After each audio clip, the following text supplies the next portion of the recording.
Okay, in today's lesson we're going to look at the actual purchasing costs when you go and buy your brand new car. So, what are the costs of purchasing your car? Well, obviously there's the cost of actually buying it, so that's the price that you agree upon with the dealer. You then have to pay stamp duty. Now, stamp duty in New South Wales is 3% of the vehicle price, including GST, up to $45,000. And then it's 5% for each dollar that is over $45,000. So obviously you need to really think about that when you are buying a car. Another thing you have to actually have is vehicle registration, which is the yearly process of paying and obtaining permission for using the vehicle on the public roads.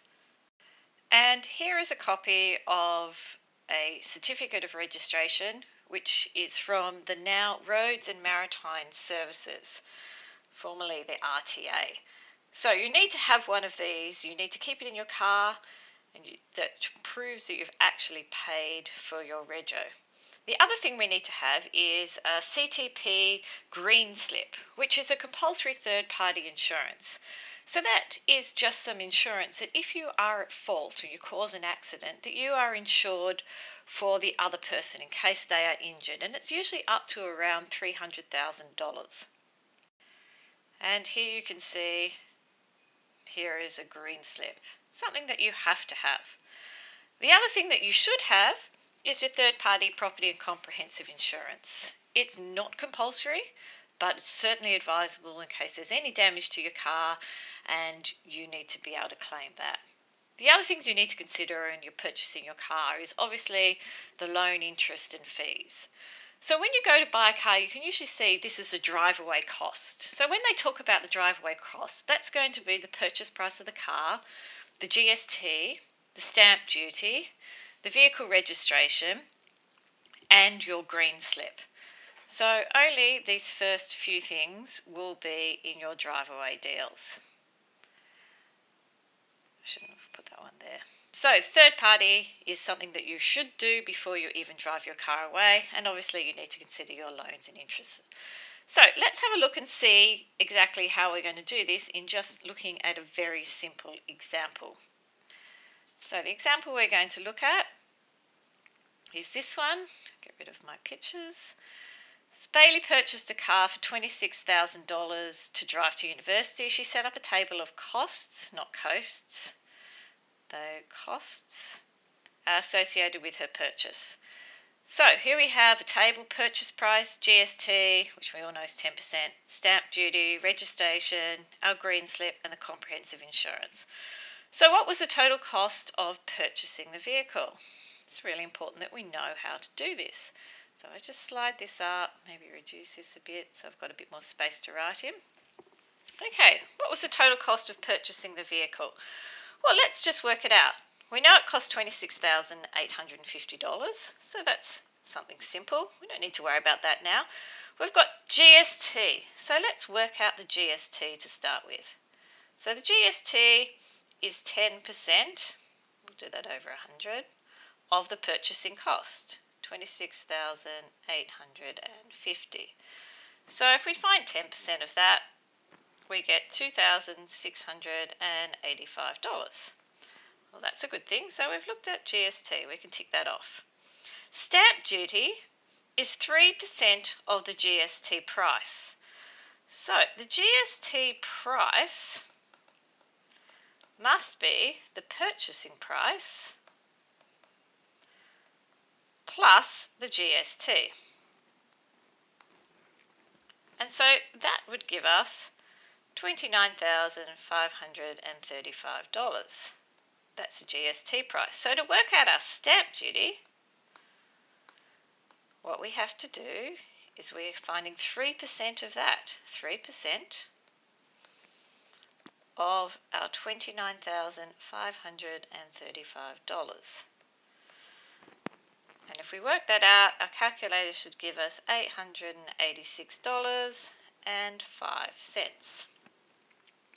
And then we have rego to consider, the green slip, and comprehensive insurance. So now we can work out the total cost of purchasing this car. So the total cost must be the cost of the vehicle plus the GST plus my stamp duty plus the rego and the CTP green slip and a very smart driver who's got comprehensive insurance.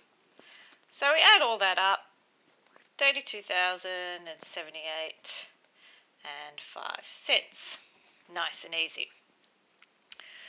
Now, the question then becomes, if Bailey paid 3% of the 35%, I should say, of the total cost in cash and borrowed the rest at 11% flat interest over 5 years, how much does this add to the cost of her car? All right, well, that's kind of an interesting question, isn't it? Let's see if I can get a bit more room here for drawing. Let's do it like this. Okay. So, we need to find out the amount that Bailey's actually going to borrow. So she's paying 35% of it, so she's actually borrowing the rest, which would be 65%. So let me have a look at that. So the amount borrowed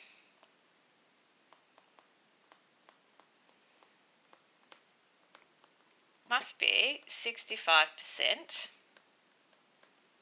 of the total cost of the car, which is the total cost that we worked out in the previous question. And in this case, we get 20,850.7325, which is 20,850.73.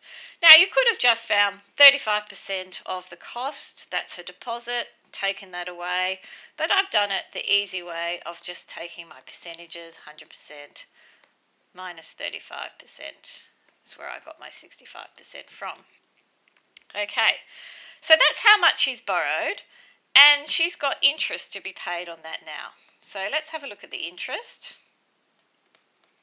So the interest is at 11%, and we're going to times that by our 20,850, and our time periods are 5.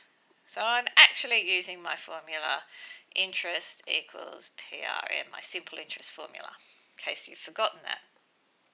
Okay, so when we work that out, we get 11,467 and 915, so it's approximately 11,467 and 90 cents.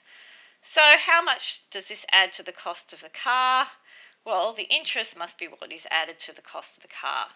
So therefore, Bailey would pay an extra $11,467.90 in interest. All right, now you know how to do that. Let's crack on and get on with the homework, which is exercise 804 in your textbooks, page 354.